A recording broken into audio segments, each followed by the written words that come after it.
दर्यापूर शहरातून मोठी breaking news येत आहे। शासकीय रुग्णालय दर्यापूर येथे रुग्णांच्या जेवणात आढळल्या आळ्या। दर्यापूर शहरातील शासकीय रुग्णालय हे नेहमी या न त्या मुद्द्यांवर मोठ्या चर्चेत असते आणि या चर्चासूत्रांना कारण म्हणजे दर्यापूर रुग्णालय येथील अधीक्षक।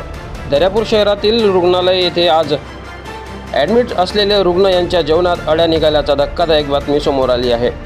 जेवण निकृष्ट दर्जाचं मिळत असल्याचा देखील या ठिकाणी आरोप प्रत्यारोप होत आहे।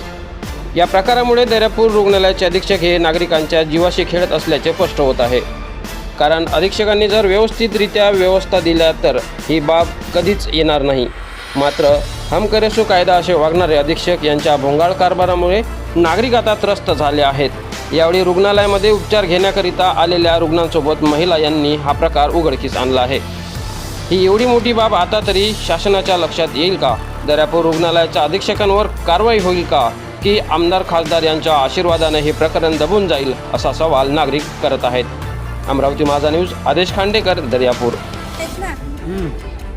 जे अमरावती जिल्ह्याचे जे साहेब आले होते आज चेक करायला सरकारी दवाखान्यांनी, तर ते आमच्या इथं आले होते, निघून गेले। आम्ही जेवण करायला तिथे गेलो, तिथं गेल्यावर आम्ही जेवायला बसलो। जेवायला बसताना हे दादा होते, त्या ताई होत्या, आम्ही बसलो जेवायला।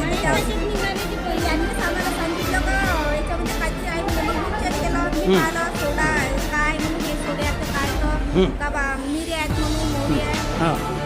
मग तसंच हा डबा घेऊन आम्ही कार्यालयामध्ये गेलो। तर अमरावती जिल्ह्याचे जे साहेब लोक होते ते हजर होते, डॉक्टर लोक होते, कर्मचारी होते, आपले सरकार दाखवते, त्यांनी सर्वांनी हातानं काढून चेक केलं। त्यांनी पण सांगितलं का हे सोडले किडे आहेत म्हणून त्याने कबूल केलं। हो कबूल केलं। तुमचं नाव काय?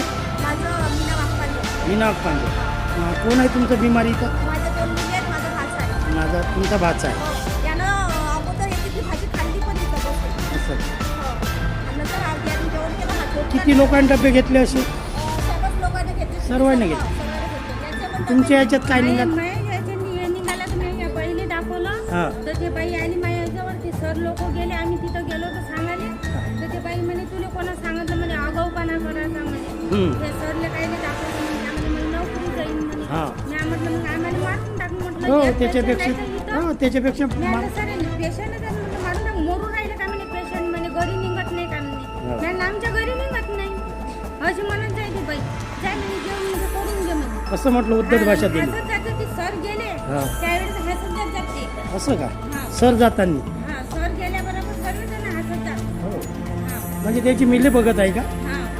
म्हणजे सरची द्यायची नाही, ते सर गेले, सर लोक गेले बाहेर, मग हे आल्यावर होते त्यांची ती चर्चा चालू होती राहते। जे अमरावती साहेब लोक ते निघून गेले। आता यांची जे कोणती चर्चा होती, कायची कोणत्या गोष्टी होत्या त्यांना माहिती, ते त्यांच्यातच संवाद साधत होते, हसत होते। त्याच्यानंतर ते जे स्वयंपाक आधी पुढे आम्हाला देणारी जे सेविका आहे ते तिथपर्यंत आली आणि ह्या बाईला अगोदरानं बोलत बसली।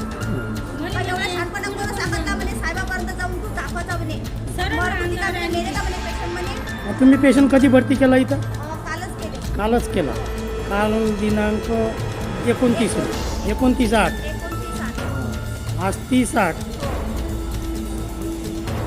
हे प्रत्येकांच्या डब्यात निघालं का असं? हो सगळ्यांनीच निघालं। असे किती? जे म्हातारे आहेत त्यांनी खाऊन घेतलेलं आहे सगळं। त्यांनी समजलंच नाही, त्यांनाच वाटलं का मोरी ते आज सगळं सांगू, आम्हालाच वाटलं म्हणजे मोरी आहे ते। मग पेशंटले काही तर मारायला ठेवून राहिले का हे असे कर्मचारी? बरं येतो ना याची मुलं। दवाखान्यामध्ये पेशंट कशासाठी येत असते? आजार चांगला झाला पाहिजेच म्हणून येतात हो ना। आधार हो तुम्हाला सोय बरोबर आहे ना तशी? हा नाही, सोय चांगली आहे, डॉक्टर लोक चांगले आहेत, नर्स वगैरे सर्व कर्मचारी सर्व चांगले आहेत इथं। बस फक्त अळ्याचाच प्रॉब्लेम, फक्त जेवणाचीच प्रॉब्लेम येत आहे इथं। ठीक